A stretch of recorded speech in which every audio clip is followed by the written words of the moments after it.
제목은 죄성이에요. 죄성. 첫사람 아담이 언약을 지키지 못함으로 말미암아 그 언약은 선악과를 따먹지 않는 것입니다. 언약을 지키지 못하고 뱀한테 유혹을 받아와서 죄가 들어왔습니다.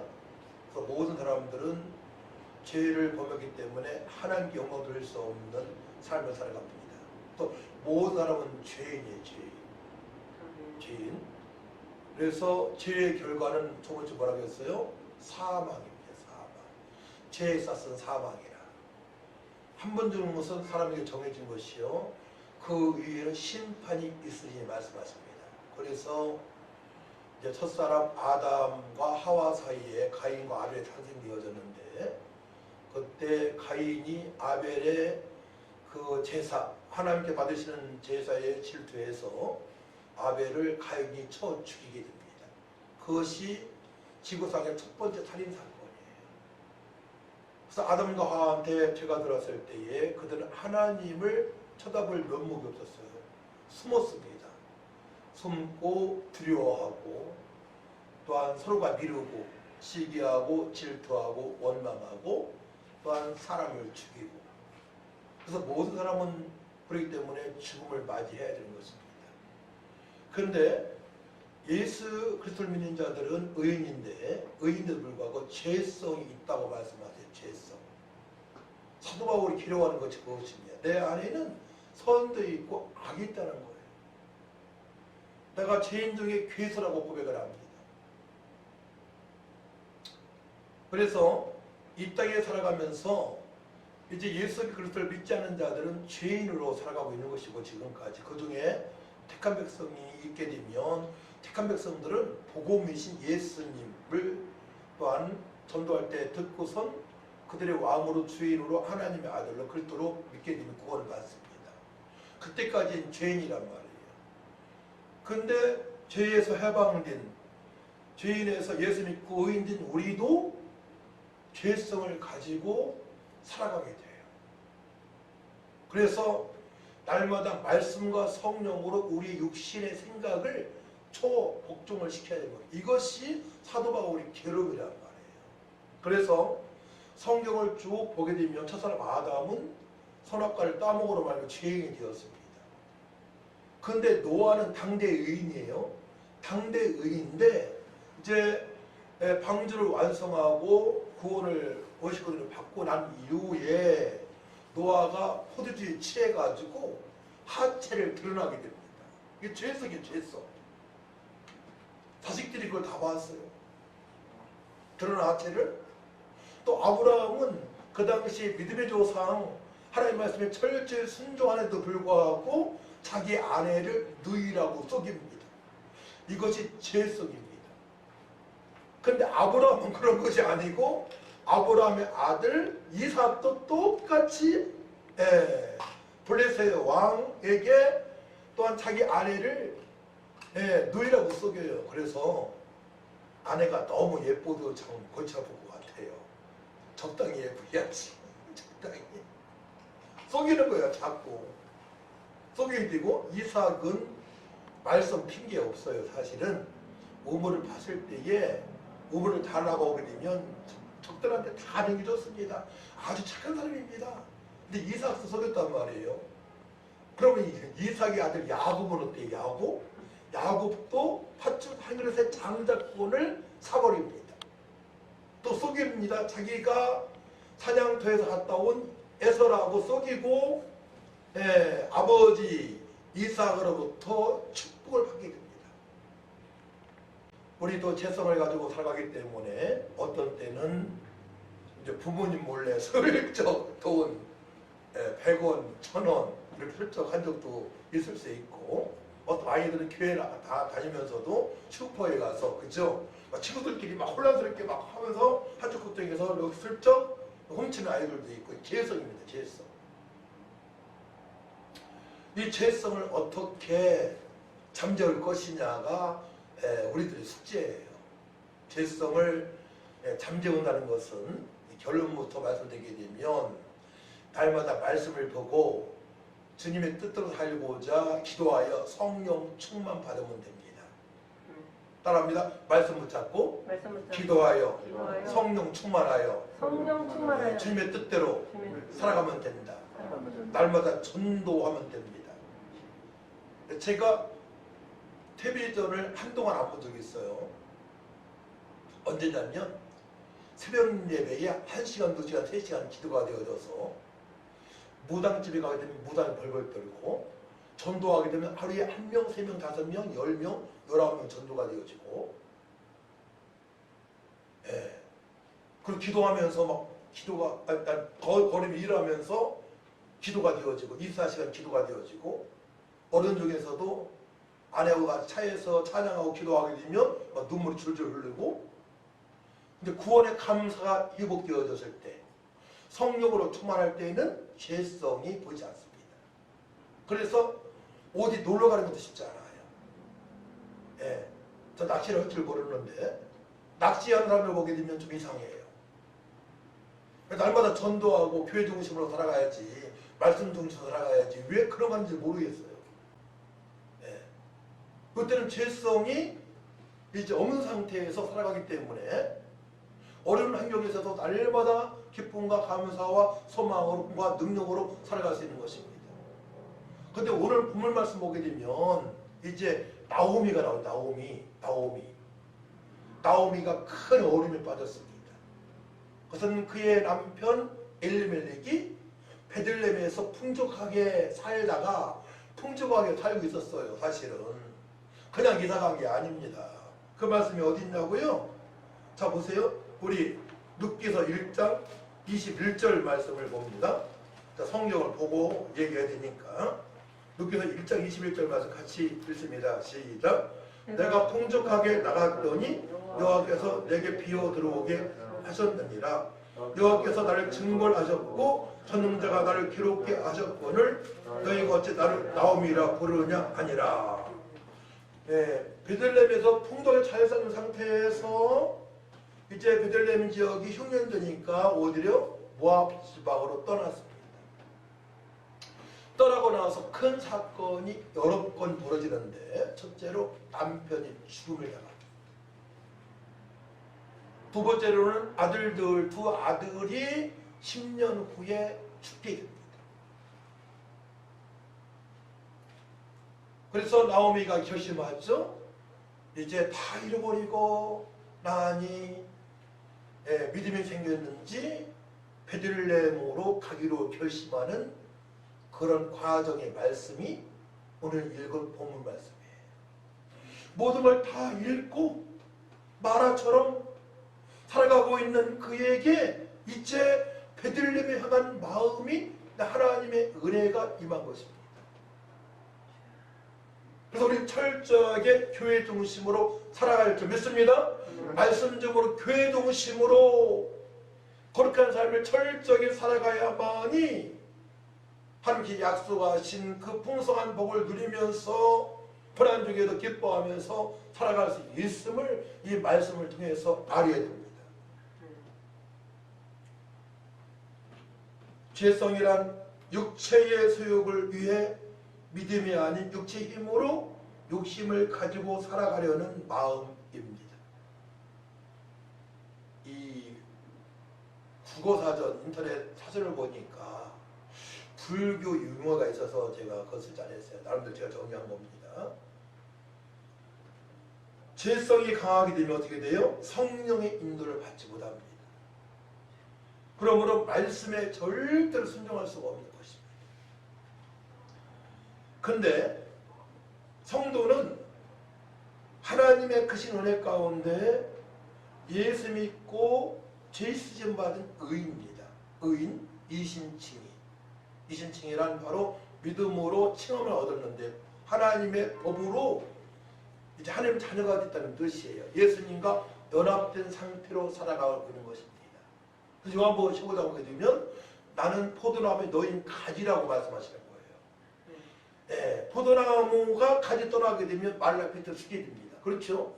저는 이제 시골에서 과서를 해봤기 때문에 사과나무가 있게 되면 전지할 때에 영구주지 10년, 20년, 30년, 40년, 50년 따먹을 가지를 영구주의라고 해요. 임시로 따먹는 가지를 임시주의라고 해요. 그리고 임시가지를 따먹고 쳐버리는 거예요. 그리고 영구주의가 잘 퍼져나갈 수 있도록 해줘야 됩니다.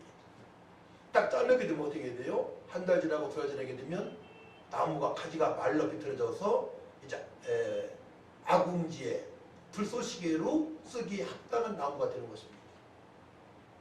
부두나무가 가지가 잘라지게 되면 죽음을 당하게 되는 것입니다. 불속에 들어가야 됩니다. 그래서 성도는 철저하게 예수님과 연합된 상태로 연합을 그렇게 표현하는 거예요. 포도나무에 붙어있는 가지처럼 사과나무에 붙어있는 가지처럼 살아가야만이 열매를 맺히며 살아갈 수 있음을 믿으시기 바랍니다. 오늘 좋은 거 알려드리네. 쉬운 건데. 근데 왜 죄성이 있느냐? 죄성. 연합된 상태인데, 자 보세요. 이제 신학적으로 제가 조금 어렵게 말씀을 드릴 건데요. 이제 죄인에서 예수님 믿고 의인으로 심을 바뀌었어요. 하나님 앞에서 우리의 정체성이 달라진 것입니다. 죄인이라고 불러야 마땅한 우리들이 의인이라고 불리게 되었습니다. 문제는 이때 우리의 죄성도 완전히 제거되고 없어지면 좋겠는데 그게 아니라는 사실이에요. 노아를 보더라도 그렇죠. 아브라함을 보더라도 이삭을 보더라도 야곱을 보더라도 사도 바울의 고백을 보더라도 자기는 이제 뭐 죄인 중에 괴수라고 고백하고 내 안에는 악과 선이 공존한다 고백을 했으니까 죄성 있는 거 분명합니다. 모세도 사람을 하나 쳐죽였어요. 자, 그래서 그렇게 살라는 얘기 절대 아니고요. 왜 하나님은 우리의 죄성을 남겨주셨느냐? 남겨주셨다고 표현하면 더 그런데 믿음의 사람들도 믿음이 좋은 사람들도 그렇게 살아가는 사람이 많이 있으니까 표현을 했는데요. 그럼 성화의 과정을 통해서 계속 이제 다루시는 과정에서 하나님의 은혜에 첫 번째 감격하기 위하여 수많은 사람 중에서 택하신 은혜에 감사하기 위해서 죄성을 남겨뒀다고 신학자들이 말한 경우가 많이 있습니다. 그래서 몇 가지 상태로 보겠는데요. 우리가 죄의 악성을 더 뼈저리게 느끼고 알게 하시려고 죄성을 지었다는 거예요. 내가 허물과 죄 가운데 완전히 죽은 영혼이었는데 하나님의 은혜로 예수 믿고 구원받았음을 뼈저리게 느끼게 하시려고. 아멘. 이제 내가 엉뚱한 생각한단 말이에요. 이게 아닌데? 이 생각은 잘못된 생각인데? 누구를 보고 원수 같은 사람이 있어요. 그럼 막 죽이고 싶을 정도는 아니지만 미워하게 돼. 내가 하나님 자녀인데 그럼 안 되지. 아멘. 그걸 뼈저리게 느낄 수 있도록 죄성을 이제 가지게 했다는 거예요. 그래서 바울이 이렇게 고백을 합니다. 디모데전서 1장 15절 말씀 보게 되면 빛보다 모든 사람이 받을 만한 이 말이요 그리스도 예수께서 죄인을 구원하시려고 세상에 임하셨다 하였도다. 죄인 중에 내가 괴수니라 라고 고백을 합니다. 죄인 중에 괴수라고 고백을 하는 거예요. 두 번째로는 이제 우리 안에 계신 성령님만 의지하게 하시려고 그 죄성이 있다는 거예요. 우리 스스로의 능력으로 승리할 수 없음을 깨닫게 하시고 주를 의지하고 바라보게 하시고 약속의 말씀에 붙들린 바 되어서 성령으로 살아갈 수 있도록 인도하시는 과정이라고 볼 수가 있는 것입니다. 아이고 내가 이런 생각하면 안 되는데 내가 지금 많이 믿음이 떨어지는 것 같아. 이제 말씀과 성령으로 살아가야지. 이런 각오를 할 수 있도록 죄성이 나온다는 겁니다. 성령을 의지하고 성령을 따라 행하면 반드시 이기지만 나의 힘을 의지하고 나의 지혜를 따라가면 백전백패하게 된다는 사실을 뼈저리게 체험하시려고. 그러므로 날마다 성령을 의지하고 성령의 소욕을 선택하는 사람으로 성장하게 하려는 그런 과정 속에서 죄성을 발견하게 하신다는 거예요. 아멘. 그런 것 같지 않아요? 아멘. 저 개인적으로도 마찬가지입니다. 성령으로 충만하지 않게 되면 세상을 이길 수 있는 힘이 없어요. 세상을 이긴다는 것은 하나님의 뜻대로 거룩하고 능력 있는 삶을 살아가는 것이거든요. 그래서 살아갈 수 없음을 고백할 수밖에 없습니다. 철저하게 성령을 의지해야지. 세 번째로는 더욱 주님을 깊이 알고 주님을 찬양하며 사랑하게 하려는 것입니다. 죄는 본질상 반역입니다. 반역 죄를 향한 하나님의 사랑은 정말 놀라운 사랑인데 우리 예수님까지 죽으시게 하신 그 하나님의 사랑을 더 체험하게 하셔서 더 주님을 찬양하되 테너리로 찬양할 수 있도록 신령한 노래로 찬양할 수 있도록 입으로만 찬양하는 것이 아니고 영으로 찬양할 수 있도록 계획성이 있다는 것입니다. 나뿐만이 아니고 허물과 죄 가운데 있는 수많은 영혼들, 잃어버린 양들 향한 마음을 더 간절히 갖게 하기 위해서 죄성이 있다는 것이에요. 네 번째로 우리의 속사람을 더욱 강건하게 하기 위한 스파링 파트너로 죄성을 남겨두신 것입니다. 네. 죄와 싸워 이겨야 돼요. 죄와 싸워서 우리는 승리할 수 있도록 우리에게 성령의 검 말씀을 주셨고 또한 성령의 능력을 우리에게 허락하신 것입니다. 아멘. 하나님의 신비한 섭리 가운데 하나님은 다양한 목적을 이루기 위해서 우리의 죄성을 제거하지 않고 남겨두신 것입니다. 노아가 호주에 취해가지고 하체를 다 드러난 것처럼 아브라함과 이삭이 사랑하는 아내가 너무 예쁘니까 안 뺏기려고 누이라고 거짓말 시킨 것처럼 야곱이 장자권을 취하기 위하여 팥죽 한 그릇에 장자권을 산 것처럼 야곱이 이삭을 속이고 별미를 만들어서 축복을 받은 것처럼 죄성이 있는 것입니다. 그래서 우리가 알고 있는 사람이 조금 잘못했을 때 그를 자꾸 삿대질하면 안 되는 거예요. 어떻게 생각해야 되냐면 나도 그럴 수 있는데 하나님 저 영혼을 아버지 불쌍히 여겨주세요 라고 기도를 해야 될 줄 믿습니다. 나도 그런 최선을 가지고 살아가고 있는데 그죠? 정죄할 수 없는 것입니다. 정죄할 수 없어요. 심판주는 우리 주님밖에 없어요. 우리는 정죄할 권한이 없는 것입니다. 불쌍히 여길 줄 믿습니다. 그러므로 우리는 교만하지 않아야 하겠지만 동시에 지나치게 두려워하거나 염려해서도 안 됩니다. 우리 안에 거하시는 성령님의 능력을 힘입어 날마다 주 예수와 동행하고 주님만을 바라보며 날마다 삶 속에서도 우리는 더욱 많은 승리를 경험하게 될 것입니다. 죄성을 알고 살아가게 되면 철저하게 주님만을 의지할 수밖에 없는 존재임을 알 수가 있는 거예요. 또 사람을 정죄하지 않게 되는 것입니다. 나도 과거에 그랬는데 내가 믿음을 떨어질 때에는 그랬는데 그럴 수 있는데 라고 생각할 수 있는 것입니다. 죄성을 이기는 방편입니다. 날마다 선한 싸움을 싸워야 합니다. 영적 전쟁입니다. 나오미는 완전히 모든 걸 다 잃어버렸어요. 남편도 죽었죠. 두 아들도 죽었죠. 그때 이제 그쪽에서 의지할 게 없어요. 그때 거룩한 땅으로 예배가 있는 곳으로 또한 절기마다 하나님께 예배드릴 수 있는 베들레헴으로 떠나게 됩니다.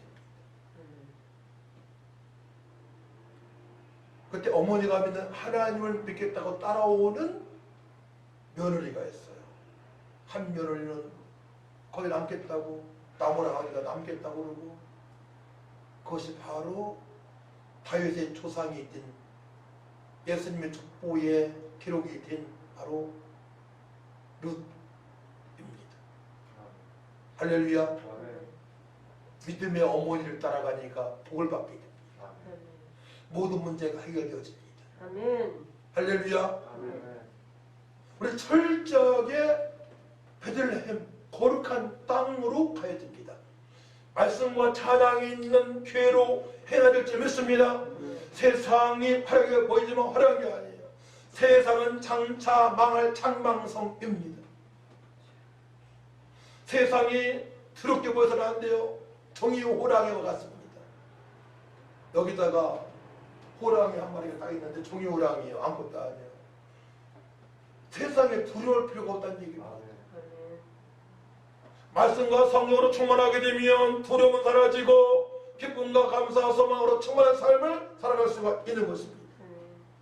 그래서 에베소 6장 10절 말씀 보게 되면 우리의 씨름은 혈과 육을 상대하는 것이 아니요 통치자들과 권세들과 이 어둠의 세상 처관자들과 하늘에 있는 악의 영들을 상대함이라 말씀합니다.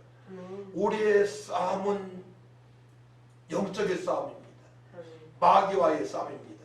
제가 성령으로 충만해서 이제 막 무당집이나 철학원 사람을 가게 되면 그들이 벌벌 떨고 도망갑니다. 한 번은 중앙역에서 차판을 딱 펴놓고 전부는 아저씨한테 제가 갔습니다. 아저씨 안녕하십니까? 점을 잘 보신 것 같은데 제가 3가지만 질문하겠습니다. 첫째, 창조론에 대해서 말씀을 해주시고요. 두 번째로는 죄론에 대해서 말씀하시고 세 번째로는 성령론에 대해서 말씀하십시오. 엉뚱한 질문 한 거예요. 그 얘기 듣자마자 그 아저씨가 막 도망가기 시작하는 거예요. 자판 놔두고. 무서웠나 봐요. 성령의 강건적인 역사하심으로 그가 막 두려움에 떨기 시작합니다. 우리가 선포하는 말씀, 복음은 생명이 있고 능력이 있는 믿으시 바랍니다. 그렇게 무당되게 되면 세상에 두려울 게 없는 것입니다. 우리 말씀과 성령으로 무당이 되어져야 돼요. 그런 죄성을 이길 수가 있는 것입니다. 에베소 3장 13절 말씀 보게 되면 6장 13절 말씀 보게 되면 그러므로 하나님의 천신갑주를 취하라. 이런 악한 날에 너희가 능히 대적하고 모든 일을 행한 후에 서기 이함이라 말씀을 합니다. 천신갑주를 입어야 됩니다. 구원의 감사함이 있고 또한 성령으로 충만하고 우리의 손은 사랑의 손이 되어지고 우리의 발은 아름다운 덕을 선포할 수 있는 발걸음이 되어지게 되면 두려울 것이 없는 것입니다. 그렇게 무당이 되시기를 축복합니다.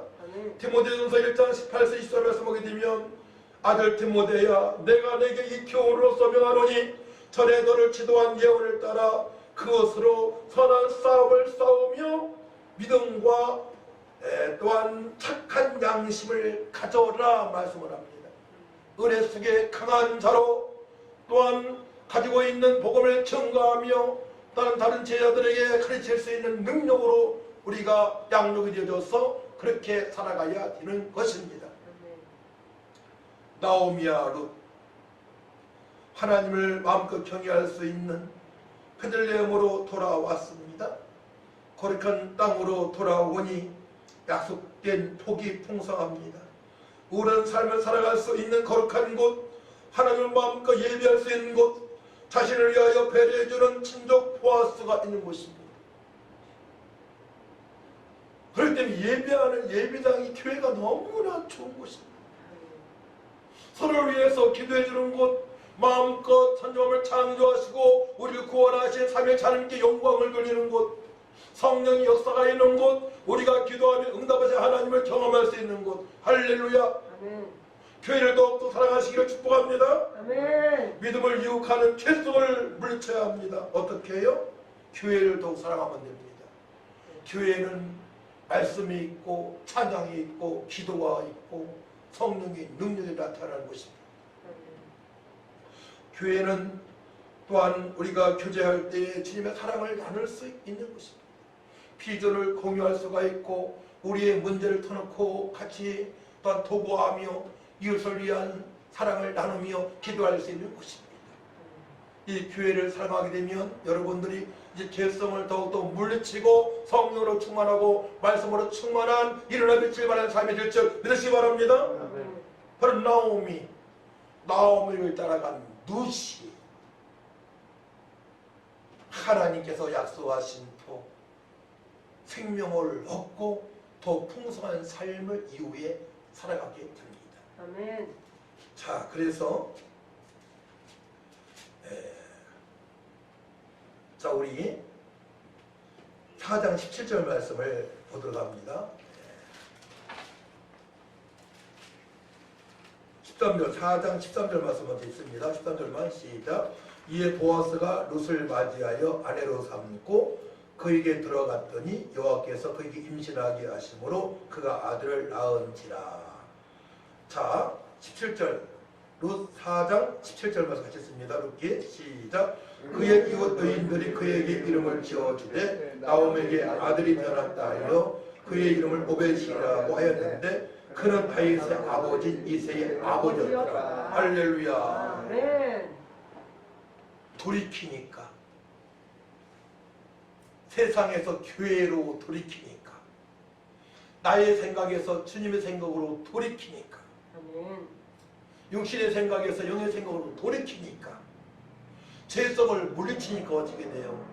하나님께 약속하신 풍성한 복을 받게 된 것입니다. 할렐루야. 아멘.